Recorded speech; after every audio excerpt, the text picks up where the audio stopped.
ദൈവനാമം മഹത്വപ്പെടുമാറാകട്ടെ. പരിശുദ്ധ അമ്മയ്ക്കും തിരുക്കുമാരനും നന്ദി സമർപ്പിക്കുവാനായിട്ടാണ് ഞാൻ ഇവിടെ വന്ന് നിൽക്കുന്നത്. ഞാൻ 2022 ഫെബ്രുവരി മാസം ഇവിടെ ഉടമ്പടി എടുത്തു.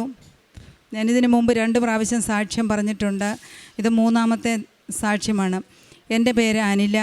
ഞാൻ പത്തനംതിട്ട ജില്ലയിൽ കുളനടയിൽ നിന്ന് വരുന്നു. ഇതെൻ്റെ മകൻ അജിൻ. വലിയൊരു അനുഗ്രഹത്തിൻ്റെ സാക്ഷ്യം പറയാനായിട്ടാണ് ഞാനിവിടെ നിൽക്കുന്നത്. ഞാൻ 7 വർഷമായിട്ട് എൻ്റെ മകൻ ഒരു ജോലിക്ക് വേണ്ടി ആഗ്രഹിച്ചു, പക്ഷേ നടന്നില്ല. ഇപ്പോൾ ഈ പരിശുദ്ധ അമ്മയോട് കൂടുതലായി അടുക്കുകയും അഭയം പ്രാപിക്കുകയൊക്കെ ചെയ്തതുകൊണ്ട് പരിശുദ്ധ അമ്മ ഒരു വിസ നൽകി അനുഗ്രഹിച്ചു. ഖത്തറിനൊന്ന് പോകണമെന്ന് വിചാരിച്ചു, പക്ഷേ അത് നടക്കുന്നില്ലായിരുന്നു. ഇപ്പോൾ അത് പരിശുദ്ധ അമ്മയുടെ ആ വലിയ അനുഗ്രഹമാണെന്ന് ഞാൻ പൂർണ്ണമായി വിശ്വസിക്കുന്നു.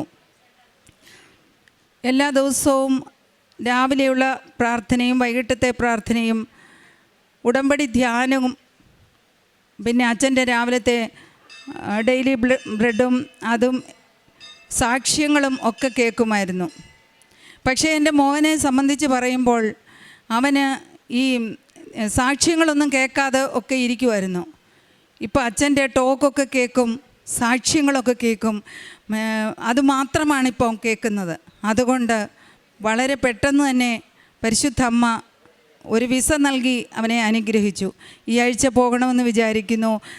പരിശുദ്ധ അമ്മയുടെ ഒത്തിരി അനുഗ്രഹങ്ങൾ ആവശ്യമായിരിക്കുന്നു. അതുപോലെ തന്നെ എൻ്റെ അമ്മയ്ക്ക് 96 വയസ്സുണ്ട്. ആശുപത്രിയിലൊന്നും പോയിട്ടില്ല. എന്നാൽ കാലിൻ്റെ വിരലിൻ്റെ ഭാഗത്ത് ഒരു വലിയൊരു ഒരു തടിപ്പ് പോലെ വരികയും ഡോക്ടറെ കൊണ്ട് കാണിച്ചപ്പം ഡോക്ടർ പറഞ്ഞു അമ്മച്ചിക്ക് ഷുഗർ കൂടുതലാണ്, അതും കൊണ്ട് ഉണ്ടായതാണെന്ന് പറഞ്ഞു. പെട്ടെന്ന് അത് കീറി. പക്ഷേ ഞാനിവിടുന്ന് വീട്ടിൽ നിന്ന് ഞാൻ അറിഞ്ഞപ്പോൾ ഞാൻ അവിടുന്ന് നേർച്ച വസ്തുക്കൾ കൊണ്ടുപോയി അമ്മയുടെ തൈലം അവിടുത്തെ ഒഴിക്കുകയും പെട്ടെന്ന് ഡോക്ടർക്ക് പോലും അതിശയം വരത്തക്കവണ്ണം പെട്ടെന്ന് ആ മുറിവുണങ്ങി അമ്മ എത്രയും പെട്ടെന്ന് ഭവനത്തിലേക്ക് പോയി. പിന്നെ പ്രേക്ഷിത പ്രവർത്തനമായിട്ട് ഇവിടുന്ന് പത്രമെല്ലാം മേടിച്ചുകൊണ്ട് പോയി അവിടെ ആശുപത്രിയിൽ കൊണ്ട് കൊടുത്ത് രോഗികളോട് പരിശുദ്ധ അമ്മയെക്കുറിച്ച് പറയുകയും ഒക്കെ ചെയ്തിട്ടുണ്ട്. പിന്നെ കാരുണ്യ പ്രവൃത്തികളായിട്ട് അനാഥാലയം സന്ദർശിക്കുകയും അവർക്ക് അരി വാങ്ങിച്ചുകൊണ്ടൊന്ന് കൊടുക്കുകയും പിന്നെ ഭക്ഷണപ്പൊതി ഉണ്ടാക്കി രോഗികൾക്ക് കൊടുക്കുകയൊക്കെ ചെയ്തിട്ടുണ്ട്. ഞങ്ങളാൽ കഴിയുന്ന സഹായം, ധനപരമായിട്ട് ഞങ്ങളെ കഴിയുന്ന സഹായമൊക്കെ ചെയ്യുവാനായിട്ട് ഇടയായിട്ടുണ്ട്. പരിശുദ്ധ അമ്മ ചെയ്തു തന്ന എല്ലാ അനുഗ്രഹം, തിരുക്കുമാരൻ വഴി ചെയ്തു തന്ന എല്ലാ അനുഗ്രഹങ്ങൾക്കും നന്മകൾക്കും 1000 കോടാനുകോടി നന്ദി പറഞ്ഞുകൊണ്ട് നിർത്തുന്നു. പ്രഭാഷകൻ 3:18 മുതൽ 20 വരെ തിരുവചനങ്ങൾ. നീ എത്ര ഉന്നതനാണോ അത്രമാത്രം വിനീതനാവുക, അപ്പോൾ കർത്താവിൻ്റെ കൃപയ്ക്ക് നീ പാത്രമാകും. കർത്താവിൻ്റെ ശക്തി വലുതാണ്, വിനീതർ അവിടുത്തെ മഹത്വപ്പെടുത്തുന്നു. അനില തോമസ് എന്ന ഈ അമ്മ മകൻ്റെ ജോലി ലഭിച്ച സാക്ഷ്യമാണ് നമ്മോട് പങ്കുവെച്ചത്. 7 വർഷമായി ജോലിയില്ലാതെ ക്ലേശിച്ചിരുന്ന മകൻ വിദേശത്ത് ജോലി ചെയ്ത് മടങ്ങി വന്നതിന് ശേഷം ഏതാണ്ട് വലിയ പ്രയാസത്തിലൂടെ പോയ നാളുകളിലാണ് അമ്മ വന്ന് മകന് വേണ്ടി ഉടമ്പടി എടുത്ത് പ്രാർത്ഥിക്കുന്നത്. അമ്മ പറയുന്നുണ്ട്, അമ്മ ഉടമ്പടി ജീവിച്ച് തുടങ്ങിയ നാൾ മുതൽ ഏതാണ്ട് കുറേ കഴിഞ്ഞപ്പോൾ മകനും അച്ഛൻ്റെ ധ്യാനം കേൾക്കുവാനും സാക്ഷ്യങ്ങൾ കേൾക്കുവാനും മാതാവിനോട് പ്രാർത്ഥിക്കുവാനും ഒക്കെ തുടങ്ങിയെന്ന്. ഇത്രയും വർഷങ്ങളുടെ ഗ്യാപ്പ് വന്നാൽ ജോലി ലഭിക്കുക അത്ര എളുപ്പമല്ല.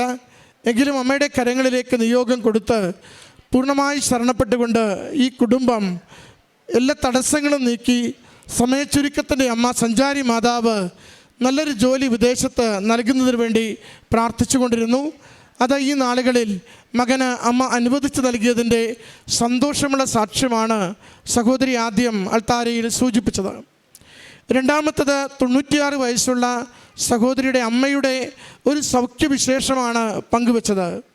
ഷുഗറുണ്ട്, മുറിവുണങ്ങുന്നില്ല, എന്നാൽ ആശുപത്രിയിലാകുന്ന കാര്യങ്ങളൊന്നും അറിയുന്നില്ല. എങ്കിലും അറിയുന്ന ദിവസം ഉടമ്പടി തൈലവുമായി അമ്മയെ കാണാൻ പോവുകയും എത്ര മരുന്ന് വെച്ചിട്ടും ഉണങ്ങാത്ത മുറിവിൽ ഉടമ്പടി തൈലം പൂശി പ്രാർത്ഥിച്ചുകൊണ്ട് അമ്മ മാതാവിന് ഉടമ്പപ്പെടുത്തി തിരികെ പോരുമ്പോൾ പിന്നീട് അടുത്ത ദിവസങ്ങളിൽ സഹോദരി കേൾക്കുന്നത് ആ മുറിവ് പൂർണ്ണമായും ഉണങ്ങിയെന്നും ഡോക്ടർമാർക്ക് പോലും അതെങ്ങനെ ഇത്ര വേഗത്തിൽ നന്നായി ഉണങ്ങിയെന്നത് അത്ഭുതമായിരുന്നു എന്ന വിഷയമാണ്. ഉടമ്പടി നേർച്ച വസ്തുക്കൾ എത്ര കണ്ട് ദൈവികമായ ശക്തി നമ്മിലേക്ക് പ്രവഹിപ്പിക്കുകയും നമ്മുടെ രോഗക്ലേശങ്ങളെ എടുത്തു നീക്കുകയും ചെയ്യുന്നുവെന്ന് സഹോദരി സാക്ഷ്യത്തിലൂടെ പങ്കുവയ്ക്കുകയാണ്.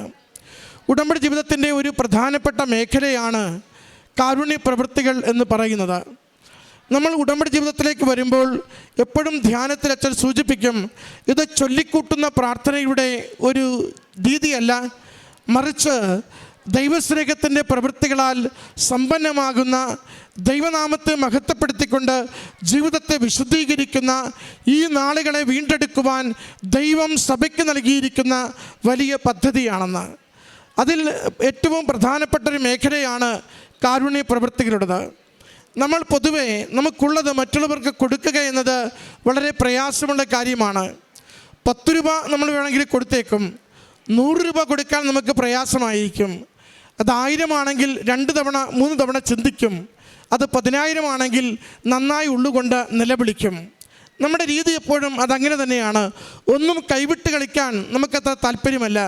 പക്ഷെ ഉടമ്പടിയിൽ നമ്മളെപ്പോഴും ഇവിടെ വലിയ സാക്ഷ്യങ്ങൾ കേൾക്കുമ്പോൾ മനസ്സിലാവും, ഉടമ്പടിയിൽ വലിയ സാക്ഷ്യങ്ങൾക്ക് 2 കാര്യങ്ങൾ എപ്പോഴും പ്രാധാന്യത്തോടെ ചെയ്തതായിരിക്കും. അതൊന്ന് കാരുണ്യ പ്രവൃത്തിയായിരിക്കും, അത് മറ്റൊന്ന് പ്രേക്ഷിത പ്രവർത്തനമായിരിക്കും. മറ്റുള്ളവർ എന്തു പറഞ്ഞാലും എൻ്റെ ഈശോയെ പ്രതി എനിക്ക് യാതൊരു അപമാനമേൽക്കുവാനും മടിയില്ല എന്ന് ചങ്കൂറ്റത്തോടെ പറഞ്ഞ് ജീവിക്കുന്നവരാണ് ധൈര്യത്തോടെ ക്രിസ്തുവിൻ്റെ സന്ദേശം പങ്കുവയ്ക്കുന്ന പ്രേക്ഷിത പ്രവർത്തകർ. എനിക്കുള്ളതെല്ലാം ദൈവം നൽകിയ ദാനമാണെന്നും ഞാൻ കൊടുക്കുന്നത് കൊണ്ട് എനിക്കൊന്നും കുറഞ്ഞു പോകുന്നില്ലെന്നും ഹൃദയത്തിൽ ഉറച്ച് വിശ്വസിച്ചുകൊണ്ട് ദൈവസ്നേഹത്തോടു കൂടി പങ്കുവയ്ക്കുന്നവരാണ് കാരുണ്യ പ്രവൃത്തി ചെയ്യുന്നവർ.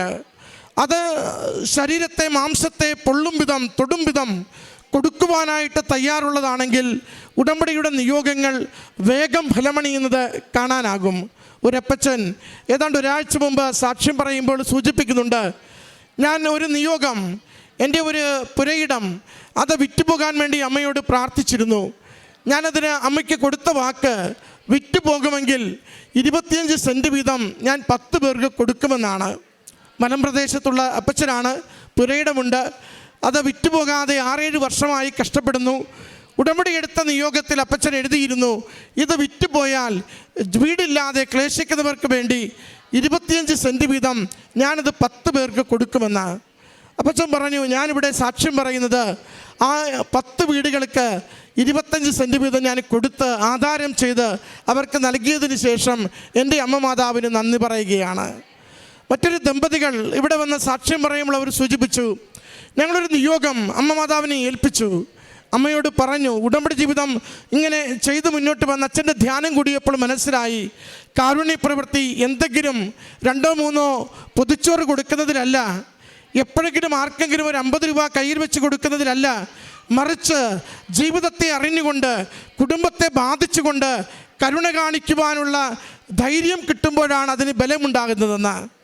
അങ്ങനെ ഞങ്ങൾ പുതുക്കുവാൻ വേണ്ടി വന്നപ്പോൾ മാതാവിന് ആ നിയോഗത്തിനൊപ്പം ഞങ്ങളൊരു വാക്ക് കൊടുത്തു, അമ്മ മാതാവേ, ഞങ്ങളുടെ ദാമ്പത്യ ജീവിതത്തിൽ 2 മക്കൾ അബോട്ടായി പോയിരുന്നു. ജീവനോടെ ഉണ്ടായിരുന്നെങ്കിൽ അതുങ്ങളുടെ എല്ലാ കാര്യവും ഞങ്ങൾ നോക്കണമായിരുന്നു. അതുകൊണ്ട് അമ്മയ്ക്ക് വാക്ക് തരുന്നു, ഈ ദിവസം മുതൽ 2 കുഞ്ഞുങ്ങളുടെ വിദ്യാഭ്യാസ ചെലവ്, വളർച്ചയ്ക്കുള്ളത് മുഴുവനും ഞങ്ങൾ ഏറ്റെടുത്ത് ചെയ്യാൻ തീരുമാനിക്കുന്നുവെന്ന് ആ കുടുംബം സാക്ഷ്യപ്പെടുത്തുന്നുണ്ട്. അമ്മയോട് പറഞ്ഞു പോയി, 2 മക്കളെ ഞങ്ങളിൽ നിന്ന് പഠിപ്പിച്ചുകൊണ്ടിരിക്കുന്നു. ഞങ്ങളുടെ നിയോഗം അമ്മ മാതാവ് സമയ ചുരുക്കത്തിൽ അത്ഭുതകരമായി ഞങ്ങൾ പോലും പ്രതീക്ഷിക്കാതെ അനുവദിച്ചു തന്നുവെന്ന്. പ്രിയമുള്ളവരെ, കാരുണ്യ പ്രവൃത്തി ഇതാണ്. ഒന്ന് ശരീരം നൊന്ത് പൊള്ളിക്കൊണ്ട് കൊടുക്കുവാനാവണം. വെറുതെ മിച്ചം കിടക്കുന്നത് എന്തെങ്കിലും വാരിക്കെട്ടി കൊടുത്തത് കൊണ്ട് പ്രയോജനമൊന്നുമില്ല. അത് ദൈവത്തിന് തോന്നണം, നമ്മൾ ദൈവത്തോടുള്ള സ്നേഹത്തെ പ്രതി ഉള്ളതിൽ നിന്ന് കൊടുത്തുവെന്ന. അതാണ് വിധവയുടെ ചില്ലിത്തൊട്ടിൻ്റെ പ്രത്യേകത. വിധവയുടെ നാണയത്തൊട്ട് ഇന്നും സുവിശേഷത്തിൽ പ്രകീർത്തിക്കുന്നുവെങ്കിൽ എൻ്റെ ജീവിതത്തെ ബാധിക്കുന്നത് കൊടുക്കുവാൻ ഞാൻ തയ്യാറാകുമ്പോഴാണ് അത് ഉപവിപ്രവർത്തനമായി പരിവർത്തനപ്പെടുക. ഉടമ്പടിയിൽ നമ്മൾ ഓർക്കണമേ, കാരുണ്യ പ്രവൃത്തി ശക്തമായ ദൈവാനുഗ്രഹത്തിൻ്റെ മേഖലയാണ്. നമുക്കതുകൊണ്ട് അറിഞ്ഞുകൊണ്ട് സ്നേഹത്തോടെ ദൈവത്തിൻ്റെ ദരിദ്രർക്ക് വേണ്ടി എന്ത് കൊടുക്കുവാൻ തയ്യാറാവുന്നൊരു ജീവിതത്തിന് വേണ്ടി ശ്രദ്ധിച്ചു കൊണ്ടിരിക്കണം. അത് കൊടുത്തുകൊണ്ടിരിക്കണം. തടസ്സങ്ങൾ, സാമ്പത്തിക ഞെരുക്കങ്ങൾ, ജീവിത പ്രശ്നങ്ങൾ അത്ഭുതകരമായിട്ട് അമ്മ മാതാവ് ഈശോ വഴി മാറ്റിത്തരുന്നത് അനുഭവിക്കുവാനാവും. കാരുണ്യ പ്രവൃത്തികൾ ശാക്തീകരിക്കണമേ എന്ന് പ്രാർത്ഥിച്ചുകൊണ്ട് ഈ കുടുംബത്തിൽ ലഭിച്ച അനുഗ്രഹങ്ങൾക്ക് അമ്മ മാതാവിനും തിരുക്കുമാരനും നന്ദി പറയാം. കരങ്ങളടിച്ച് ഈ സാക്ഷ്യം സമർപ്പിക്കാം. അത്യപൂർവ ദൈവാനുഭവങ്ങൾ ഇനി നിങ്ങൾക്കും സ്വന്തം.